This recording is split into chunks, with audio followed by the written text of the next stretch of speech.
صلوا علیہ صحیح بخاری حدیث نمبر 21۔ حضور اکرم صلی اللہ علیہ وآلہ وسلم نے ارشاد فرمایا، جس شخص میں یہ 3 باتیں ہوں گی وہ ایمان کا مزہ پالے گا۔ ایک یہ کہ وہ شخص جسے اللہ اور اس کا رسول ان کے ماں سوا سے زیادہ عزیز ہوں، اور دوسرے یہ کہ جو کسی بندے سے محض اللہ ہی کے لیے محبت کرے، اور تیسری بات یہ کہ جسے اللہ نے کفر سے نجات دی ہو پھر دوبارہ کفر اختیار کرنے کو وہ ایسا برا سمجھے جیسا آگ میں گر جانے کو برا جانتا ہے۔ صحیح بخاری حدیث نمبر 22۔ حضرت محمد مصطفیٰ صلی اللہ علیہ وآلہ وسلم نے فرمایا، جب جنتی جنت میں اور دوزخی دوزخ میں داخل ہو جائیں گے، اللہ پاک فرمائے گا، جس کے دل میں رائی کے دانے کے برابر بھی ایمان ہو اس کو بھی دوزخ سے نکال لو۔ تب ایسے لوگ دوزخ سے نکال لیے جائیں گے اور وہ جل کر کوئلے کی طرح سیاہ ہو چکے ہوں گے، پھر زندگی کی نہر میں یا بارش کے پانی میں ڈالے جائیں گے۔ اس وقت وہ دانے کی طرح اگائیں گے جس طرح ندی کے کنارے دانے اگاتے ہیں۔ کیا تم نے نہیں دیکھا کہ دانہ زردی مائل پیچ در پیچ نکلتا ہے؟ صحیح بخاری حدیث نمبر 23۔ حضور اکرم صلی اللہ علیہ وآلہ وسلم نے فرمایا، میں ایک وقت سو رہا تھا، میں نے خواب میں دیکھا کہ لوگ میرے سامنے پیش کیے جا رہے ہیں اور وہ کرتے پہنے ہوئے ہیں، کسی کا کرتا سینے تک ہے اور کسی کا اس سے نیچا ہے۔ پھر میرے سامنے عمر بن خطاب لائے گئے، ان کے بدن پر جو کرتا تھا اسے وہ گھسیٹ رہے تھے، یعنی ان کا کرتا زمین تک نیچا تھا۔ صحابہ رضی اللہ تعالی عنہ نے پوچھا کہ یا رسول اللہ اس کی کیا تعبیر ہے؟ آپ نے فرمایا کہ اس سے دین مراد ہے۔ صحیح بخاری حدیث نمبر 24۔ ایک مرتبہ رسول کریم صلی اللہ علیہ وسلم ایک انصاری شخص کے پاس سے گزرے، اس حال میں کہ وہ اپنے ایک بھائی سے کہہ رہے تھے کہ تم اتنی شرم کیوں کرتے ہو؟ آپ نے اس انصاری سے فرمایا کہ اس کو اس کے حال پر رہنے دو، کیونکہ حیا بھی ایمان ہی کا ایک حصہ ہے۔ صحیح بخاری حدیث نمبر 25۔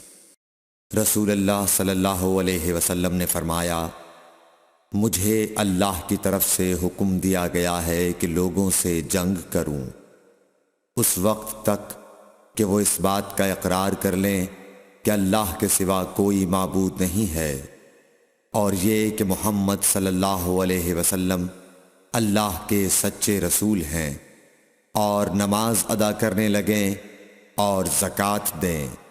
جس وقت وہ یہ کرنے لگیں گے تو مجھ سے اپنے جان و مال کو محفوظ کر لیں گے سوائے اسلام کے حق کے۔ رہا ان کے دل کا حال تو ان کا حساب اللہ کے ذمہ ہے۔ صحیح بخاری حدیث نمبر 26۔ رسول اللہ صلی اللہ علیہ وسلم سے دریافت کیا گیا کہ کون سا عمل سب سے افضل ہے؟ فرمایا، اللہ اور اس کے رسول پر ایمان لانا۔ کہا گیا اس کے بعد کون سا؟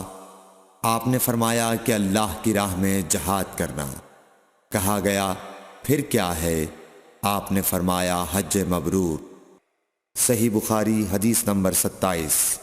رسول اللہ صلی اللہ علیہ وسلم نے چند لوگوں کو کچھ عطیہ دیا اور سعد وہاں موجود تھے۔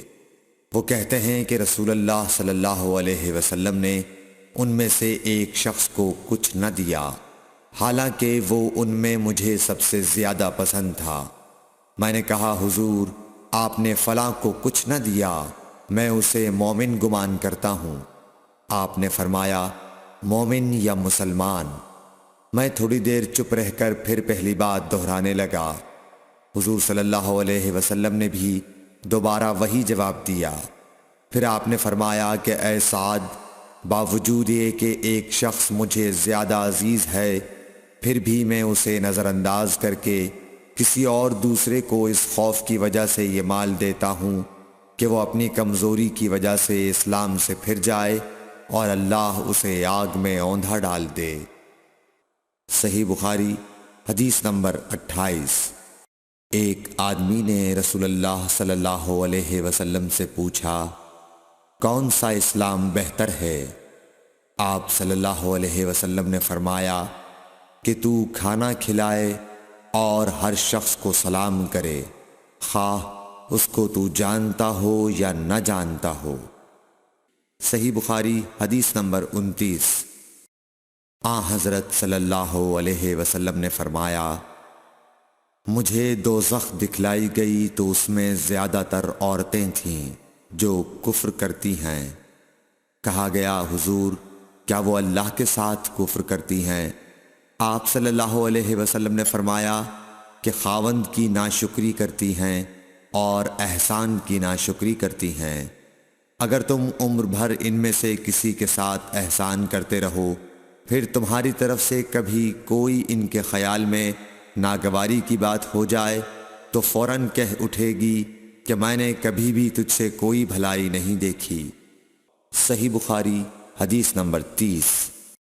حضرت صلی اللہ علیہ وآلہ وسلم فرماتے تھے، جب دو مسلمان اپنی اپنی تلواریں لے کر بھڑ جائیں تو قاتل اور مقتول دونوں دوزخی ہیں۔ عرض کیا گیا، یا رسول اللہ، قاتل تو خیر ضرور دوزخی ہونا چاہیے، مقتول کیوں؟